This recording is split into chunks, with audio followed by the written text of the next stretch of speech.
Saqib शेखना excellent दोस्तों क्या class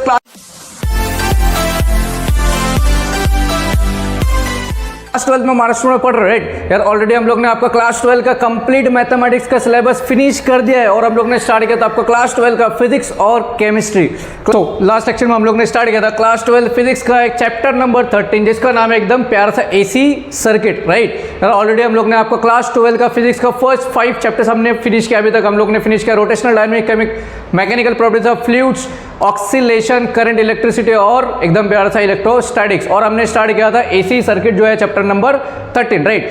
तो यार लास्ट लेक्चर में हम लोग ने एसी सर्किट का कुछ बेसिक्स हम लोग ने देखा था कि पीक वैल्यू क्या होता है, रूट मीन स्क्वायर क्या होता है, ईएमएफ क्या होता है, करंट क्या होता है, राइट। तो आज हम लोग स्टार्ट करेंगे उसके आगे का जो पार्ट है जो इसका नाम है टाइप्स ऑफ एसी सर्किट। तो आज हम लोग इस लेक्चर में हम पढ़ने वाले कि सर्किट जो होता है कौन सा एसी सर्किट मतलब अल्टरनेटिंग सर्किट का, अल्टरनेटिंग करंट सर्किट का कितने टाइप्स है, राइट। तो there are 5 types of AC circuit, right. तो उससे पहले यार अगर इससे पहले के वीडियोस अभी तक नहीं देखो तो उसकी लिंक डिस्क्रिप्शन में आई बटन में मिल जाएगा, जाके देखो और अपने फ्रेंड्स को कर दो शेयर। चलो तो यार बिना किसी टाइम पास क्या करते हैं टाइप्स ऑफ एसी सर्किट। तो देखो सबसे पहला जो टाइप है एसी सर्किट का, जो फर्स्ट टाइप है वो हमारा क्या है, रजिस्टर। तो क्या है देखो AC voltage applied to a resistor. तो यहाँ पे जो अल्टरनेटिंग वोल्टेज होगा, अल्टरनेटिंग करंट का जो वोल्टेज होगा वो अगर हम अप्लाई करते हैं रजिस्टर में तो वो क्या होगा, क्लियर है। तो जो फर्स्ट टाइप है हमारा एसी सर्किट का तो क्या है, AC voltage apply to a resistor. अगर हम लोग ने रजिस्टर में अप्लाई किया एसी वोल्टेज तो होगा क्या, क्लियर है। तो सबसे पहला सपोज यहाँ पे मैंने एक सर्किट लिया हुआ, ये ईएमएफ है, यहाँ पे हमारा क्या है रजिस्टर है, क्लियर है। तो suppose resistance R is connected to an AC source of an EMF with value E. तो सपोज यहाँ पे मैंने एक रेजिस्टेंस को क्या किया, अप्लाई किया और उसमें एक ईएमएफ है जिसका वैल्यू ई है, क्लियर है। तो लास्ट सेक्शन में हम लोग ने देखा था वी नो दैट जो ईएमएफ होता है उसका फॉर्मूला होता है E naught sine omega T, clear है। क्या होता है, E is equal to E naught sine omega T होता है, क्लियर। सपोज मैंने इसको बोल दिया इक्वेशन नंबर 1 वेर ई जो है मेरा वो क्या होता है, ईएमएफ होता है, ई नॉट जो है मेरा क्या होता है, पीक वैल्यू। किसका पीक वैल्यू होता है sir, peak value of EMF, clear है, ये सबको पता है। और ओमेगा जो है अपना क्या होता है, एंगुलर फ्रीक्वेंसी होता है। अगर हम इसको कंपेयर करेंगे सपोज वी नो दैट या बाय ओम्स लॉ।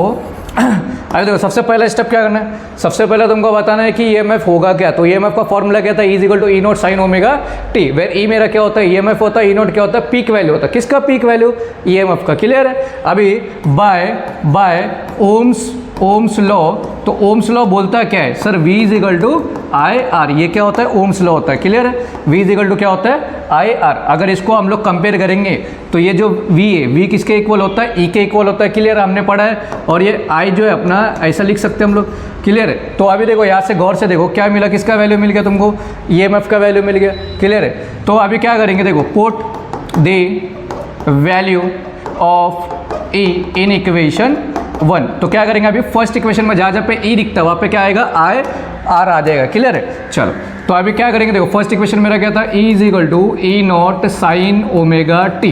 तो ई की जगह पे क्या पुट करेंगे, I R is equal to E naught sine omega T. तो अगर मुझे करंट का वैल्यू चाहिए, करंट का वैल्यू, तो क्या हो जाएगा, ई नॉट साइन ओमेगा टी, ये जो आर है वो इधर आके डिवाइड हो जाएगा। सपोज इसको सो इक्वेशन 2 क्या मिला, I is equal to E naught sine omega T upon are.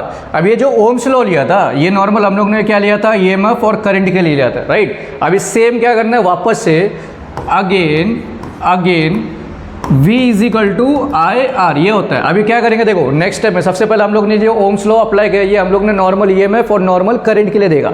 अभी वापस से ओम्स लॉ किस लिए हम लोग अप्लाई करेंगे, पीक वैल्यू। किसका पीक वैल्यू, करंट और ईएमएफ का, क्लियर है। तो मतलब V इज इक्वल टू क्या हो जाएगा, E हो जाएगा पीक वैल्यू मतलब नॉट, करंट क्या हो जाएगा, I हो जाएगा पीक वैल्यू मतलब नॉट, और R, क्लियर है, समझ में आ गया।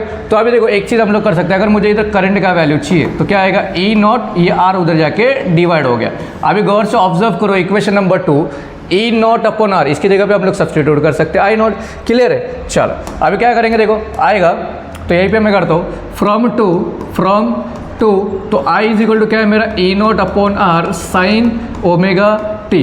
तो आई इज इक्वल टू देखो ई नॉट अपॉन आर की जगह पे हम लोग क्या लिख सकते हैं, आई नॉट साइन ओमेगा टी। तो ये मेरा फाइनल आंसर, क्लियर है, एकदम सिंपल। तो अभी तक हमने किया क्या, तो फर्स्ट स्टेप क्या देगा, ये जो हमारा एक सर्किट है यहाँ पे एक रेजिस्टेंस को हम लोग ने कनेक्ट किया ईएमएफ के साथ, ई की जगह। तो यहाँ पे जो EMF होगा उस सर्किट में फॉर्मूला क्या होगा EMF का, is equal to E naught sine omega T. Clear है? ओम्स लॉ के थ्रू, तो ओम्स लॉ हम लोग दो बार अप्लाई करेंगे। फर्स्ट टाइम किसके लिए करेंगे, नॉर्मल EMF और नॉर्मल करंट के लिए। क्लियर है? तो V is equal to I R होता है, तो नॉर्मल EMF मेरा E होता है, करंट मेरा I होता है। क्लियर? तो ये EMF का जो वैल्यू है ये क्या करेंगे, इसमें सब्स्टिट्यूट कर देंगे फर्स्ट इक्वेशन में, यहाँ से तुमको मिलेगा करंट का वैल्यू। सेकेंड स्टेप क्या करेंगे, वापस से ओम्स लॉ अप्लाई करेंगे, बट किसके लिए, पीक वैल्यू के लिए। किसका पीक वैल्यू, EMF और करंट का। तो यहाँ से देखो क्या मिलेगा, पीक वैल्यू मिलेगा। किसका पीक वैल्यू मिलेगा, करंट का। आर उधर जाकर डिवाइड, तो अभी देखो E naught upon R, equation number 2 में देखो ई नॉट अपॉन आर, इसकी जगह पर डायरेक्ट क्या आ जाएगा, आई नॉट। ये मेरा फाइनल आंसर। तो नेक्स्ट वाला है, सेकंड वाला क्या है, AC voltage apply to an inductor. तो फर्स्ट देखा हम लोग ने AC voltage apply to an resistance देखा। अभी देखेंगे हम लोग क्या इंडक्टर अगर रहा तो क्या करेंगे। तो सबसे पहली बात यहाँ पे देखो कंसिडर किया मैंने, जो एल है मेरा वो क्या है, इंडक्टर है जिसको कनेक्ट किया है सर्किट से। क्लियर? और यहाँ पे एक कंडीशन बोला है, अगर क्या बोला, if inductor has an negligible resistance then we can say that circuit is purely inductive. मतलब क्या है कि अगर मेरा इंडक्टर में जो रेजिस्टेंस है वो नेग्लिजिबल है, नेग्लिजिबल मतलब इक्वल टू जीरो है, मतलब रेजिस्टेंस है ही नहीं, तो हम लोग बोल सकते हैं कि जो पूरा सर्किट है वो प्योरली क्या है, इंडक्टिव है। क्लियर है केस? चलो अभी सेम तुमको जो स्टोरी है हमको पता है कि EMF क्या होता है, E is equal to E naught sine omega T, यही फॉर्मूला होता है। क्लियर? अगर मैंने बोला व्हेन की के, यहाँ पे जो की है ये अगर मेरा क्लोज्ड है, बंद है, तो हम लोग क्या बोलेंगे कि जो करंट होगा वो इसमें फ्लो होना स्टार्ट हो जाएगा। क्लियर है? दो केस देगा। सबसे पहले हम लोग ने यहाँ पे एल लिया एक इंडक्टर जिसको कनेक्ट किया सर्किट से। यहाँ पे मैंने क्या बोला है, अगर इंडक्टर के अंदर जो रेजिस्टेंस है उसका वैल्यू जीरो है तो हम लोग बोल सकते हैं कि वो प्योरली क्या है, इंडक्टिव है। नेक्स्ट हमको पता है EMF क्या होता है, is equal to E naught sine omega T होता है। नेक्स्ट केस क्या बोला है मैंने, अगर मेरा की के जो है, जो की के है वो अगर क्लोज है तो वो सर्किट में क्या होगा, करंट फ्लो होना स्टार्ट हो जाएगा। क्लियर? तो अभी यहाँ पे अकॉर्डिंग टू लेंस लॉ, जो चैप्टर नंबर 10th है 12th में, तो लेंस लॉ क्या बोलता है, induced EMF is equal to L D I upon D T. तो एल मतलब होता है इंडक्टर, ई डैश का मतलब होता है induced EMF, D I upon D T मतलब rate of change of current, कितना करंट हमारा चेंज हुआ है with respect to time. Clear है? चल अभी देखो in this case applied to EMF is, मतलब देखो लेंस लॉ के अकॉर्डिंग, तो यहाँ पे जो हम लोग EMF अप्लाई करते हैं वो अपोजिट होता है, किसके अपोजिट होता है, इंड्यूस्ड EMF के। तो हमने कौन सा EMF according to Kirchhoff's law, जो EMF मैंने अप्लाई किया EMF E है, वो किसके इक्वल होगा, अपोजिट होगा। किसके अपोजिट होगा, देखो यहाँ पे मैं लिख के देता हूँ, यहाँ पे देखो जो EMF मैंने अप्लाई किया हुआ है वो क्या होगा, अपोजिट होगा इंड्यूस्ड EMF का। क्लियर है? ये सबको पता है। अभी देखो next E is equal to, देखो फ्रॉम टू, तो यहाँ पे E डैश का वैल्यू ऑलरेडी है तुम्हारे पास, तो E इज इक्वल टू क्या आएगा, माइनस E डैश का वैल्यू क्या है, minus L D I upon D T. तो देखो EMF क्या हो जाएगा, माइनस माइनस प्लस हो जाएगा L D I upon D T. अगर D I upon D T इधर रखना है तो क्या हो जाएगा, देखो D I upon D T उधर रखा तो E था ऑलरेडी, ये एल इधर मल्टीप्लाई में उधर गया तो क्या हो जाएगा, डिवाइड हो जाएगा। क्लियर है? तो D I upon D T क्या आ गया, E अपॉन एल आ गया। क्लियर है? चलो अभी सिंपल से क्या करेंगे हम लोग, इसको इंटीग्रेट। अभी देखो यहाँ पे सपोज डी आई को इधर रखा मैंने, करंट को इधर रखा, E अपॉन एल, ये डी टी को उधर भेज दिया मैंने। क्लियर है? अभी सिंपल से क्या करना है, सबसे पहले क्या किया, EMF हम लोग ने लिखा E is equal to E naught sine omega T. यहाँ पे मैंने बताया अगर मेरा की क्लोज्ड है तो करंट उसमें से फ्लो होना स्टार्ट होगा। क्लियर है? तो according to Lenz law E dash क्या होता है, minus L D I upon D T. और एक चीज़ क्या देखा हम लोग ने, जो EMF हम लोग अप्लाई करेंगे वो अपोजिट होगा, किसके अपोजिट होगा, इंड्यूस्ड EMF के। तो यहाँ पे E is equal to minus E dash का ऑलरेडी वैल्यू है, ये वैल्यू क्या करेंगे हम लोग यहाँ पे सब्स्टिट्यूट, सॉल्व करोगे, डी आई एक साथ रखना है, बाकी सबको एक साइड लेकर के आना। अभी सिंपल से क्या करना है, इंटीग्रेट कर देना है, इंटीग्रेटिंग बोथ साइड। तो दोनों साइड क्या करेंगे हम लोग, इंटीग्रेट करेंगे। दोनों साइड मतलब ये डी आई वाला और ये वाला, तो integration D I equal to integration E upon L D T. Clear है? समझ में आ गया? अभी यहाँ पे देखो डी आई अपॉन मतलब ये हो जाएगा करंट। अभी यहाँ पे E का वैल्यू क्या था हमारा, E not sine omega T upon L into D T. समझ में आ गया? E का फॉर्मूला था मेरा यहाँ पे। तो अभी सिंपल सा होगा क्या, देखो यहाँ पे I is equal to E naught upon L जो है कॉन्स्टेंट, उसको बाहर निकाल दो तो बचेगा कि integration sign omega T into D T. अभी डायरेक्ट क्या करना है, फॉर्मूला अप्लाई कर देना है। तो I इक्वल टू क्या हो जाएगा, E naught upon L integration, किसका इंटीग्रेशन, साइन का इंटीग्रेशन क्या होता है, माइनस कॉस होता है। क्लियर है? तो क्या होगा, माइनस कॉस होगा, माइनस कॉस क्या है, इसको हम लोग टी टाइज्म करेंगे, ओमेगा टी। क्लियर है? बट याद रखो कभी भी इंटीग्रेशन में अगर टीटा के साथ कोई चीज़ है उसको डिवाइड भी करेंगे तो यहाँ पे टी के साथ क्या ओमेगा, तो ओमेगा से क्या हो जाएगा डिवाइड भी वो हो जाएगा। क्लियर है? समझ में आ गया? क्लियर? चलो, और प्लस सी। चलो अभी देखो नेक्स्ट, अभी होगा क्या यहाँ पे, current equal to I equal to, ये माइनस को बाहर ले लो, minus E naught omega L, अंदर क्या बचेगा कॉस ओमेगा टी। क्लियर है? Cos omega T. बड़े याद रखो अभी जो मैंने जस्ट पहले लास्ट फर्स्ट टॉपिक में हम लोग ने देखा था कि एसी सर्किट में हमेशा कौन सा ग्राफ होता है, साइन का ग्राफ होता है। बड़े यहाँ पे क्या आ गया, कॉस आ गया, तो कॉस को पहले हम लोग क्या करेंगे, कन्वर्ट करेंगे साइन में। समझ में आ गया? किस में कन्वर्ट करेंगे, साइन में। तो I is equal to minus E naught omega L, ये एज इट इज रहेगा। क्लियर है? तो देखो साइन क्या करेंगे हम लोग, यहाँ पे लिखेंगे, रीज़न लिखो कि हमारा जो सर्किट है वो क्या है, एसी है। Our current is alternating current. Clear है? तो therefore I is equal to minus E naught omega L, तो होगा क्या, देखो यहाँ पे होगा क्या, तो इसको अगर कन्वर्ट करना है मुझे साइन 90 माइनस टीटा करना पड़ेगा। क्लियर है? क्या करेंगे, साइन 90 माइनस टीटा कर देंगे। क्लियर? अभी एक चीज़ याद रखो, यहाँ पे देखो एक चीज़, यहाँ पे और एक स्टेप तुम कर सकते हो। क्या करना है, देखो क्या है, कॉस है ना, उसको कन्वर्ट करना है साइन में। क्लियर है? साइन में कन्वर्ट करें। अभी क्या करना है तुमको, ये जो ओमेगा टी है उसको 90 से माइनस कर दो। क्लियर है? लेकिन यहाँ पे एक चीज़ है, I is equal to minus E naught upon omega L minus E naught omega L. अभी ब्रैकेट में देखो, अभी जो फॉर्मूला है जो कन्वर्ट होगा कॉस से साइन में, जब कन्वर्ट होगा वो क्या होता है, 90 माइनस टीटा होता है। यहाँ पे उल्टा है, टीटा माइनस 90 है, तो क्या करना है, अपोजिट कर देना। जब अपोजिट मतलब प्लेस चेंज करना है, ये इधर जाएगा, ये इधर जाएगा, तो क्या हो जाएगा, सबका साइन यहाँ पे चेंज, मतलब यहाँ पे क्या आ जाएगा, माइनस आ जाएगा, साइन 90 माइनस टीटा। क्लियर है? 90 माइनस टीटा। तो अभी होगा क्या, देखो I is equal to minus minus plus हो जाएगा ई नॉट ओमेगा एल। और याद रखो अभी यहाँ पे साइन 90 माइनस टीटा है ना, तो साइन 90 कितना होता है, साइन 90 होता है मेरा 1। क्लियर है? कितना होता है, अभी बचेगा क्या, देखो साइन 90। क्लियर है? साइन 90 यहाँ पे लिखता हूँ मैं, वह साइन 90 जो है वो मेरा होता है 1। तो फाइनल आंसर क्या आएगा, I is equal to E naught upon omega L into 1। Clear है? तो फाइनल आंसर क्या आ जाएगा, I equal to E naught upon omega, ये मेरा फाइनल आंसर। क्लियर है? तो कितना अप्लाई हो रहा है, E naught upon omega L. तो देखो यहाँ से स्टार्ट किया था हमने, एक बार इसका ले लो स्क्रीनशॉट ताकि आपके पास भी इसका नोट्स हो जाए अवेलेबल। तो फर्स्ट टॉपिक में क्या देगा, ईएमएफ देखा E equal to E naught sine omega T.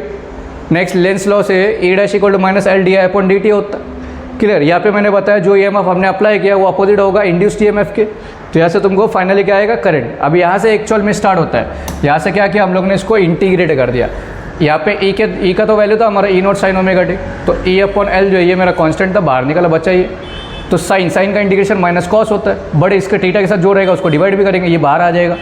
Clear है? तो कॉस, यहाँ पे कॉस टीटा है ना, तो लेकिन हमारा करंट कौन सा है, एसी करंट है, तो कॉस को कन्वर्ट करना है तुमको साइन में। क्लियर है? जब साइन में कन्वर्ट करोगे यहाँ पे कुछ ऐसा मिलेगा, साइन 90 का वैल्यू कितना होता है 1, तो फाइनल आंसर तुमको मिलेगा। क्लियर है? तो जल्दी जल्दी शेयर कर दो। चलो अभी बढ़ेंगे नेक्स्ट वाला, इंडक्टिव रिएक्टेंस। इंडक्टिव रिएक्टेंस को हम लोग XL से रिप्रेजेंट करते हैं। क्लियर है?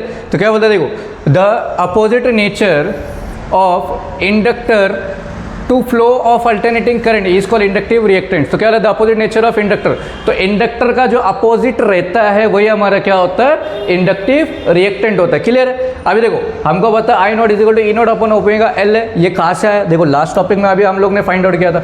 कौन सा लास्ट टॉपिक में, इंडक्टर का। देखो यहाँ पे इंडक्टर का जो था फाइनल आंसर क्या आया था मेरा, I is equal to E naught omega L, ये आया था। क्लियर है? तो ये चीज़ को हम लोग क्या करेंगे, यहाँ पे यूज़ करेंगे। देखो यहाँ पे यूज़ किया, अगर इसको कंपेयर करते ओम्स लॉ से, तो ओम्स लॉ क्या बोलता है, वी इज इक्वल टू आई और होता है ना, तो इसको कंपेयर करोगे, वी की जगह पे ई और आई की जगह पे आई नॉट आर दिया, अगर मुझे आई नॉट का वैल्यू चाहिए, आर जाके वहाँ पे डिवाइड होगा। अभी जब तुम कंपेयर करोगे, किससे कंपेयर करना है, इक्वेशन नंबर 1 से और इक्वेशन नंबर 2 से। देखो आई नॉट दोनों सेम है, ई सेम है, ई सेम है। क्लियर? यहाँ पे आर देखो, आर किसको रिप्रेजेंट कर रहा है, यहाँ पे आई किस, यहाँ पे ई नॉट ले लो। क्लियर है? तो आर किसको रिप्रेजेंट कर रहा है, ओमेगा एल को। राइट? ई नॉट आ गया, आई नॉट आ गया, तो आर किसके इक्वल हो जाएगा, ओमेगा एल को। तो यहाँ पे फ्रॉम 1 and 2 हियर जो ओमेगा एल है वो क्या रिप्रेजेंट कर रहा है, रेजिस्टेंस को रिप्रेजेंट कर रहा है। तो इंडक्टिव रिएक्टेंस जो है किसके इक्वल होगा, रेजिस्टेंस के इक्वल होगा। क्लियर है? अभी देखो नेक्स्ट होगा क्या, X L equal to omega. Omega क्या होता है, यहाँ पे लिख देता हूँ, देखो यहाँ पे ओमेगा जो है फर्स्ट चैप्टर में हम लोग ने पढ़ा है, we know that omega is equal to 2 pi upon T, ये फॉर्मूला होता है, क्लियर है, 2 पाई एन भी होता है, तो omega is equal to 2 pi into 1 by T, where 1 by T क्या होता है, 1 बाई टी क्या होता है, एन होता है, और एन किसके इक्वल होता है, फ्रीक्वेंसी के, क्लियर है। तो ओमेगा का आंसर क्या आएगा फाइनल, 2 पाई 1 बाई टी की जगह पे एफ, तो फाइनल आंसर मुझे मिलेगा क्या, तो X L equal to omega, omega की जगह पे क्या आ जाएगा 2 पाई एफ और एल, तो ये मेरा फाइनल आंसर, क्लियर है, 2 पाई एफ एल। यहाँ पे और एक चीज़ बोल सकते हो, इन केस ऑफ डीसी मतलब डायरेक्ट करंट की केस में जो फ्रीक्वेंसी होता है वो क्या होता है, जीरो होता है। देयरफॉर अगर डायरेक्ट करंट के लिए हम लोग को इंडक्टेंस रिएक्टेंट क्या बोला, इंडक्टिव रिएक्टेंस फाइंड आउट करने बोला, तो फ्रीक्वेंसी क्या होता है, जीरो होता है, तो एक्सएल क्या होता है हमारा 2 पाई एफ एल होता है, तो X L equal to 2 pi into F की जगह पे 0 इंटू एल, तो पूरा का पूरा क्या हो जाएगा, जीरो हो जाएगा।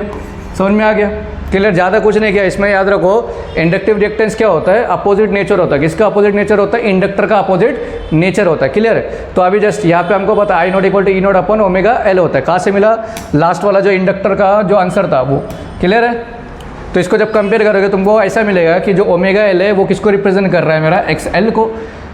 तो अभी ओमेगा की जगह पे क्या करना है, वैल्यू सब्सटीट्यूट कर देना। ओमेगा क्या होता है 2 पाई अपॉन टी होता है, क्लियर, और 1 अपॉन टी क्या होता है, एफ होता है, एन होता है, एन को किससे हम लोग रिप्रेजेंट करेंगे, फ्रीक्वेंसी एफ को। तो डायरेक्ट आंसर क्या आएगा, X L equal to 2 pi F L. अगर डीसी पूछा है, डायरेक्ट करंट पूछा है, तो उस टाइम पे जो फ्रीक्वेंसी होता है डायरेक्ट करंट का वो क्या होता है, जीरो होता है, तो टोटल इंडक्टिव रिएक्टेंस क्या हो जाएगा, जीरो हो जाएगा, क्लियर है। चलो